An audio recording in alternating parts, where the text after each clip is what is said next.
Hello, my name is Veronica and welcome into the Learning Lab. And in today's lab, I want to take this Dritz cutting mat that I got at Tuesday morning and go ahead and cut it down to size to work in my Gemini. So I'm using one of the plastic shims just to get an idea of where I need to be on this. And once I put it down over here in this corner, you may not be able to see it. See if I can zoom in. So once I've laid this edge to edge, it looks like this is coming out at about 8 1/4 up here. And then going across the bottom, it looks like I am at about 12 1/8. I am going to start out with my my craft knife in this. So my son was using my metal ruler for what, I don't know. And so I said to him, I need my metal ruler. Where is it? And he's like, I don't know. And the thing is, my metal ruler is magnetic. And it hangs on the fridge. So why he didn't hang it back on there, folks, is beyond me. Because my magnetic ruler went the entire mat. It didn't just stop like this one is that I'm trying to use now. So I'm going to zoom in because what I've done is I've taken the time to line this up to keep it even so that when I start cutting, I'm going to be okay. Let's see if I can zoom out some so you can see where I'm starting down here at the bottom. And I am using a Making Memories craft knife. Any craft knife will do. If you have a box cutter, that's probably even better. I am not trying to go all the way through on my first cut. The only thing I am trying to do is to get a mark on my board, on my mat. Going through that 1/8 inch mark. If it's a little off, I think it'll be okay. I'm going to come back with scissors and cut along these bits that I've made. So I've got a pretty decent groove in there that I can see. And so now I'm going to turn this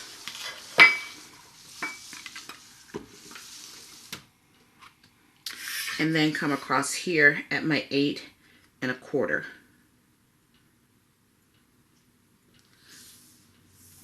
And my other one is going across the top up there where you can't really see, but I can feel my 12 1/4 there. So I'm going to make sure that when I'm cutting that I at least make it to that 12 1/4 so that I'm cutting across the other part of my mat. I'm sorry, it was 12 1/8. So I can feel my cut. So I'm just going to make sure I'm just a little beyond that cut and start coming back up to my 8 1/4.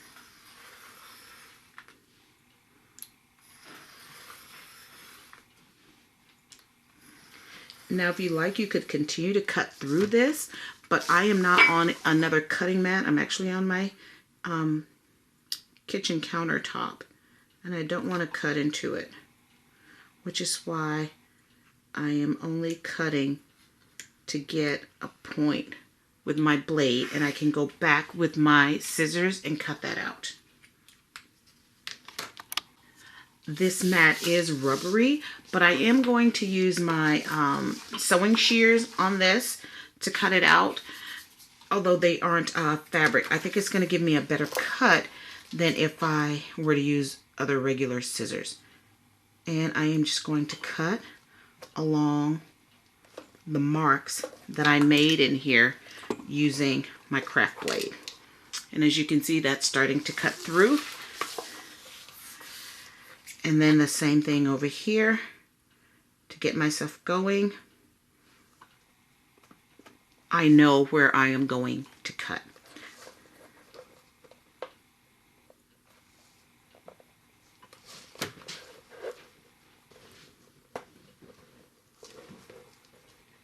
Again, you can use a box cutter with this on top of another mat, or get a neighbor, a friend, a kid if your hands aren't strong enough to allow you to cut through this rubber.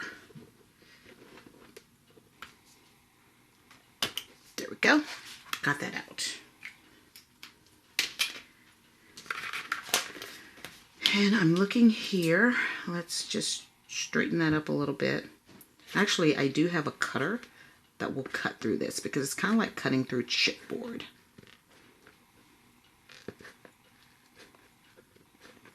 Really straightening up that line on the side because I don't want it to hang over my cutting plates.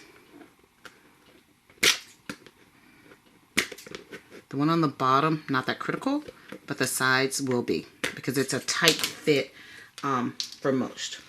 So now let me back out some and bring this back in, and it's a perfect fit.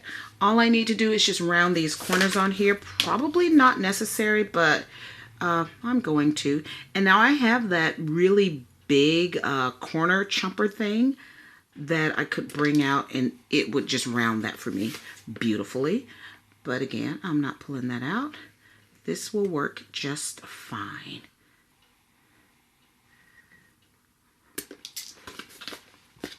And let's get the other end.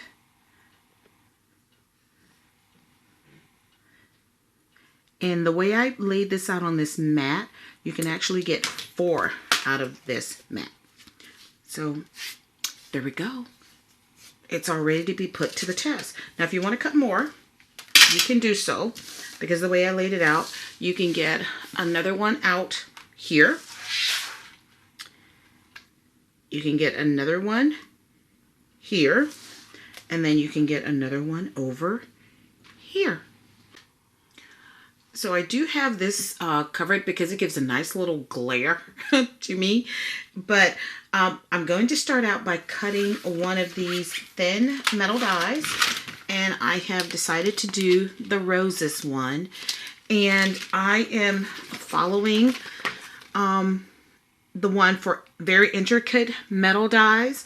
And it says the clear cutting plate, your plastic shim, your magnetic shim, blade side up, the material to be cut, the metal cutting plate, and the clear cutting plate. I am going to start with the least pressured sandwich that I can get, because right out the gate, when I tried to cut something, and I have the plate here, it cut so deeply into the plate using the sandwich for the cutting thin metal dies. It was a Sheena large petals, and as soon as I hold it up, you're going to see what it did. Right here. Can you see that? They etched, I mean, my nail gets stuck.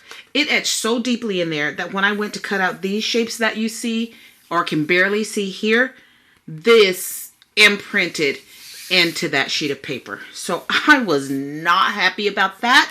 And I did let Crafter's Companion know. They're like, are you using the right sandwich? And I said, yes, ma'am. She said, well, you know you have to rotate your plate. I'm like, yeah, I know. This ain't my first cutting rodeo.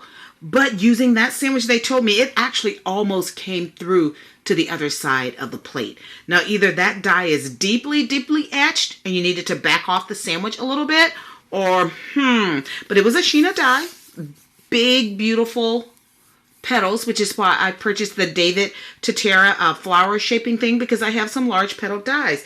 But I didn't need this. And this was going to make this whole side of this unusable, because this etched into the paper of everything that I was cutting after that, which is why I want to try this cutting mat shim instead. So anyway, we are going to start with our clear cutting plate, and so I'm going to do my magnetic shim. Then I'm going to put on this particular intricate die.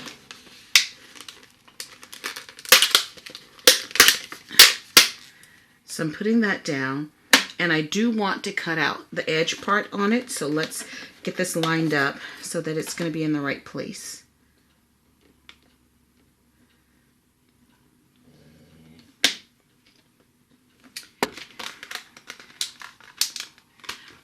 And then I do want to put this edge on there. Whoops. Yep, that's going to be cutting side up.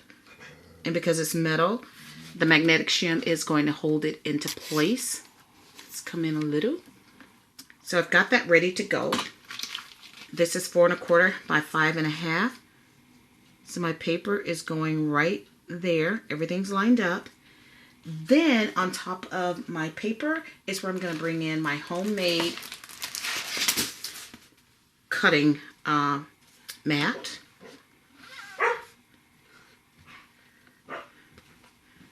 And we're going to put that on top. And then on top of that, I am going to put my regular cutting mat. And we're going to see if this will go through the Gemini. So we're going to try this sandwich and see if it will engage.